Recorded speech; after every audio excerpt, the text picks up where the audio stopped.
Maintenant que vous savez que fait un programmeur et dans quel domaine il travaille, il est moment que vous puissiez entrer en contact avec un langage de programmation. Alors, asseyez-vous confortablement parce que notre cours de programmation commence maintenant.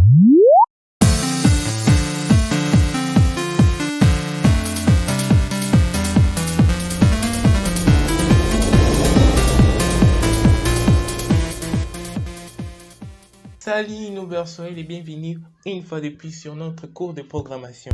Je m'appelle Clément Albert Kazadi et nous sommes à la deuxième leçon de notre cours de programmation avec le langage Python. Et dans la première leçon, nous avons appris un peu plus sur le monde de la programmation. Pourquoi il est nécessaire que tu deviennes un programmeur et nous avons aussi parlé des différents domaines qu'un programmeur peut travailler. Et maintenant, il est moment que vous puissiez entrer en contact avec un langage de programmation. Et si vous avez aimé la manière dans laquelle ce cours a été projeté, je voulais déjà préciser que ce cours a été inspiré d'un autre cours qui est aussi ici sur YouTube et en portugais.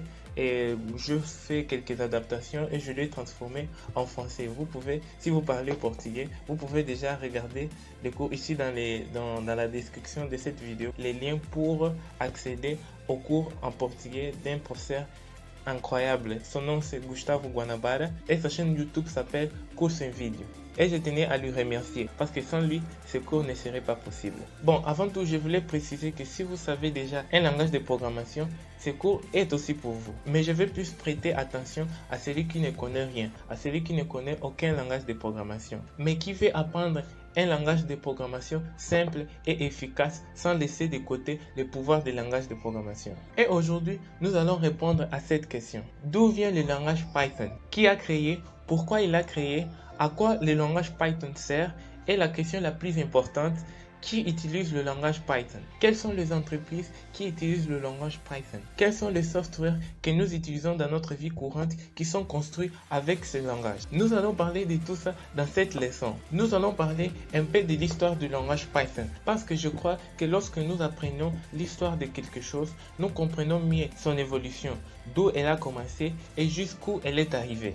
Notre histoire commence en 1982 dans l'Amsterdam, la capitale de l'Hollande. C'est là où l'on trouve la CWI, un centre de mathématiques et informatique. Et c'est dans ce centre technologique que plusieurs langages de programmation ont été créés, comme par exemple le langage ALGOL, le langage ABC et plein d'autres. Et c'est dans le langage ABC que notre principal protagoniste va faire face.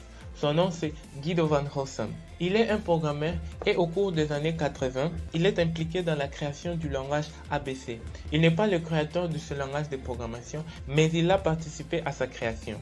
Et il a appris beaucoup avec cette participation. Et en 1989, lorsqu'il a eu un problème avec l'adaptation d'un programme construit avec le langage C, il s'est dit: le langage C est en train de me compliquer avec ça. Pourquoi pas créer un langage qui va m'aider à résoudre mon problème avec le langage C?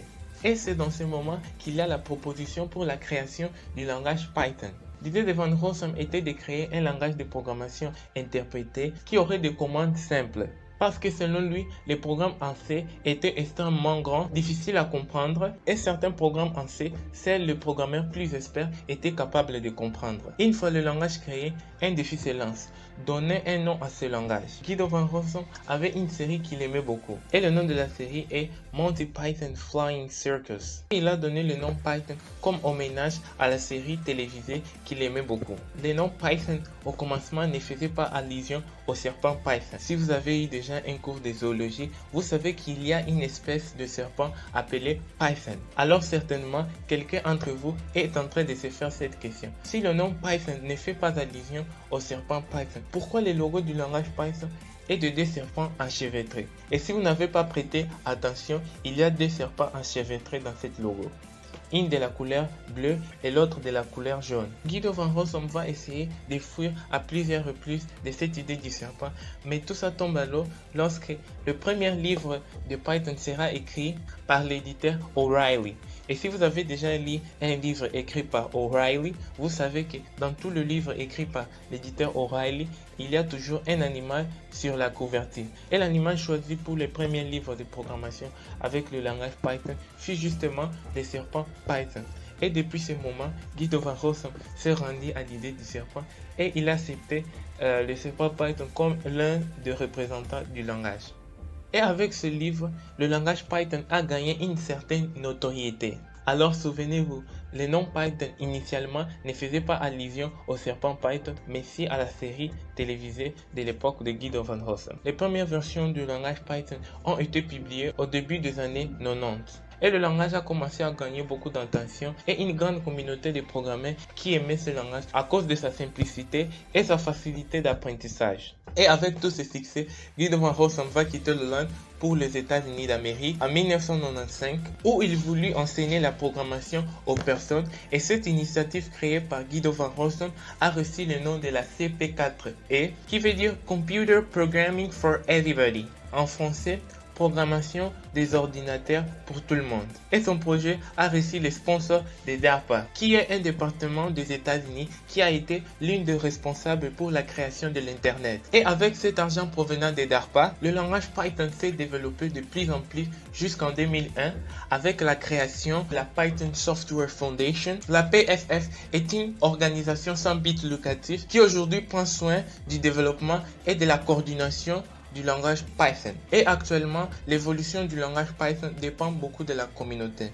Ce que la communauté juge bon d'être ajouté au langage Python sera ajouté dans les prochaines versions. Aujourd'hui, la PSF est sponsorisée par des entreprises comme Google et Microsoft. Le langage Python a tellement évolué qu'il est devenu l'un des langages par défaut de certains systèmes comme AmigaOS, NetBSD et dans des systèmes plus populaires comme macOS et dans toutes les distributions Linux. Alors, de tous les systèmes populaires, seul Windows ne fait pas partie de cette liste qui vient avec le langage Python par défaut. Tous les systèmes d'exploitation que je viens de citer, sauf Windows, utilisent Python dans ses entrailles pour fonctionner. Alors voilà un exemple du pouvoir computationnel du langage Python. Et en parlant de la computation, nous avons beaucoup d'exemples de systèmes et projets IoT qui utilisent Python. Le premier, c'est le Raspberry Pi. Et si vous n'avez aucune idée de quoi il s'agit, le Raspberry Pi est un mini ordinateur de la taille d'une carte crédit qui est utilisé pour enseigner la programmation. Et le langage utilisé dans le Raspberry Pi est justement le langage Python. C'est pour ça que vous voyez le Pi ici à la fin du nom Raspberry Pi. Le Pi fait allusion au langage Python. Et en parlant des projets qui ont ce Pi à la fin, nous pouvons aussi citer le Minecraft Pi. Le Minecraft Pi est un package que vous allez installer sur un Raspberry Pi avec l'objectif d'enseigner la programmation aux plus jeunes. Et ceci sont quelques exemples de l'utilisation du langage Python dans le marché. Et d'ici là, nous allons parler d'autres. Mais une question qui ne sort pas de nos têtes, où est passé Guido van Rossum? Il existe encore, il est vivant, il participe toujours au développement du langage Python. Oui, il est vivant et participe au développement du langage Python. Il a participé activement au développement de la version 3 du langage Python. C'est cette version que nous allons étudier et utiliser. Plus précisément la version 3.10 du langage. Avec le succès du langage Python, en 2005, Guido van Rossum devient employé de Google, où il a commencé à travailler dans des projets de développement personnel et de l'entreprise. Et d'ici là, vous allez comprendre pourquoi le langage Python est si important pour Google. En 2013, il quitte Google pour Dropbox, où il va travailler jusqu'en 2019. Et en 2020, il rejoint Microsoft, où il travaille jusqu'au moment où cette vidéo a été gravée, ça veut dire 2022. Après tout ce que je viens de dire, nous pouvons conclure que le langage Python est un langage simple en apprentissage, mais capable comme tout autre langage de programmation. Alors nous pouvons citer quelques caractéristiques du langage Python. Python est un langage qui peut être appliqué partout. Alors vous pouvez vous demander, Clément, qu'est-ce que tu es en train de dire avec ça? Différent d'autres langages de programmation, Python peut être appliqué partout. Il n'est pas centré pour faire quelque chose. Comme par exemple le langage PHP est plus centré pour la création de pages internet. Tandis que le langage Java est plus centré pour la création de systèmes locaux et au développement des applications Android. Et Python n'est pas centré à faire quelque chose. Vous pouvez faire n'importe quoi avec lui. Je ne suis pas en train de dire qu'il est le meilleur langage de programmation. Je suis simplement en train de vous dire que vous pouvez faire de n'importe quoi avec lui. Que le langage Python est appliqué en plusieurs secteurs. Et d'ici là, nous allons voir le langage Python dans des entreprises, dans des softwares, dans des services, dans des produits, dans des jeux vidéo et même dans des films. Une autre caractéristique qui a toujours fait partie de l'essence du langage est celle d'être facile et intuitif. Dans la prochaine vidéo, vous allez voir que les commandes en Python sont simples et intuitives. Et ne vous inquiétez pas, les commandes sont en anglais. Mais comme j'ai déjà dit, vous utilisez déjà l'anglais dans votre vie.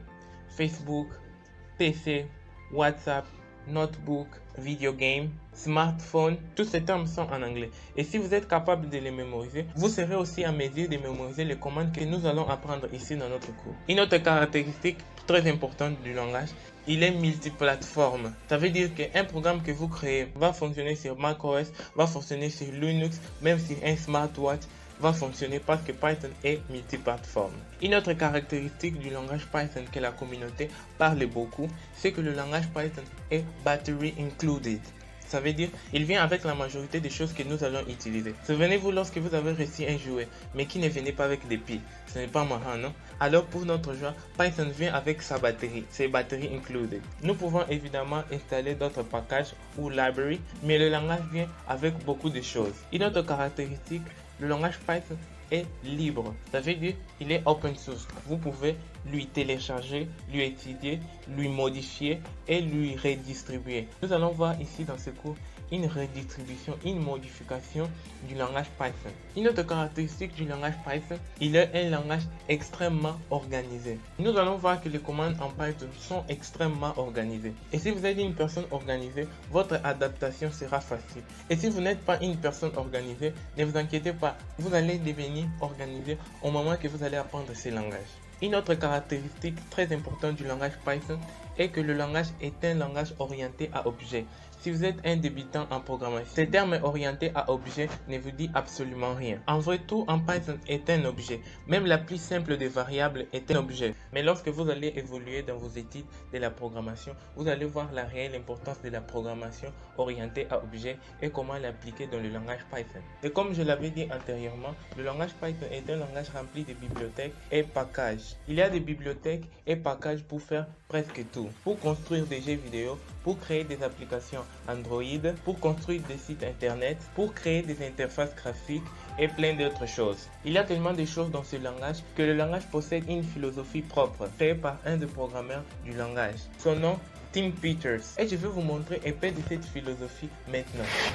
Et cette philosophie s'appelle le Zen du Python. Et lorsque nous allons installer Python sur nos machines, je vais vous montrer comment voir le Zen du Python directement dans votre ordinateur. Et comme j'ai déjà dit, le Zen of Python a été créé par Tim Peters, qui est un programmeur Python, un des plus populaires, qui dit des choses que tout programmeur Python devrait savoir. Je ne vais pas lire tout pour ne pas perdre le temps de cette vidéo, mais si vous voulez, vous pouvez mettre une pause et lire. J'ai choisi que le plus important. Bel et mieux que l'est. Vous allez voir que les codes en Python sont plus beaux que n'importe quel autre langage. Les codes en Python sont extrêmement petits et organisés. Alors suivez la recommandation et faites des codes beaux. Une autre chose, simple est mieux que complexe. Faites des choses simples parce que simple est mieux que complexe. Et lorsqu'il n'est pas possible de faire des choses simples, souvenez-vous, complexe est mieux que compliqué. La simplicité est un objectif pour quelqu'un qui veut programmer en Python. La lisibilité compte. Vous allez voir qu'un bon programmeur Python met les espaces là où il est nécessaire. Vous allez apprendre ici avec nous à comment organiser votre code. Une autre chose, des erreurs ne doivent jamais passer silencieusement. S'il y a erreur dans votre code, Python vous prévient. Il ne va jamais se débrouiller pour fonctionner, comme font d'autres langages de programmation, comme par exemple PHP que j'aime beaucoup, mais il cache beaucoup des erreurs commises par des programmeurs. S'il y a erreur, Python vous prévient. Maintenant, c'est mieux que jamais. Souvenez-vous lorsque vous parlez, je pense que je vais créer un système de gestion ou je pense que je vais apprendre à programmer, mais je le ferai seulement demain. Non, si vous ne le faites pas aujourd'hui, probablement vous ne le ferez jamais. Alors ne laissez jamais les choses importantes pour après. Faites maintenant, parce que maintenant, c'est mieux que jamais. Et tout ça sont quelques normes ou philosophies d'un programmeur Python. Et maintenant, parlons des principaux domaines où le langage Python est vastement utilisé. Et comme je l'avais déjà parlé, le langage Python est utilisé pour faire presque tout. Mais le langage possède quelques spécificités qui lui permettent d'être appliqué dans certains domaines vastement. comme par exemple le langage Python supporte de très grands calculs qui facilitent la création des intelligences artificielles, la biotechnologie qui est un domaine qui nécessite d'une grande force de calcul et principalement dans la computation 3D. Vous pouvez être en train de vous dire, mais oui Clément, tu nous as parlé de beaucoup de choses, les avantages et la philosophie du langage Python. Mais qui utilise le langage Python? Qu'est-ce que j'utilise dans ma vie courante qui est construit avec ce langage? À part les systèmes d'exploitation que tu as déjà cités, quelles sont les entreprises qui utilisent le langage Python? Les premiers de notre liste, c'est l'entreprise Google. Oui, Google utilise Python pour améliorer les résultats de vos recherches. Les crawlers de Google, qui sont des robots qui font les recherches dans des sites internet et vous affichent les résultats, sont construits en Python. Vous ne regardez que cette vidéo grâce à Python parce que YouTube utilise Python. Une autre grande entreprise qui utilise ce langage, c'est Netflix, qui utilise Python pour faire les recommandations de séries et films à ses clients. Une autre chose, les scientifiques de l'agence spatiale américaine NASA utilisent Python pour faire leurs calculs. Une autre entreprise, c'est l'Industrial Light, qui est la responsable pour l'édition de films comme Star Wars. Oui, les programmes qui ont fait le render, qui est un processus de la computation graphique, utilisent Python. Et ce n'est pas terminé. Il y a plein d'autres entreprises qui utilisent aussi Python, comme par exemple Autodesk, qui fait des implémentations de routines en Python et utilise ce langage comme l'un des principaux langages de script dans ses softwares comme Maya et Softimage. Plein de films et séries utilisent ces softwares pour la création des effets spéciaux. Python est aussi le principal langage de spécification et script des softwares libres ou open source comme Blender, qui est aussi un software de la computation graphique qui sert pour la création de jeux,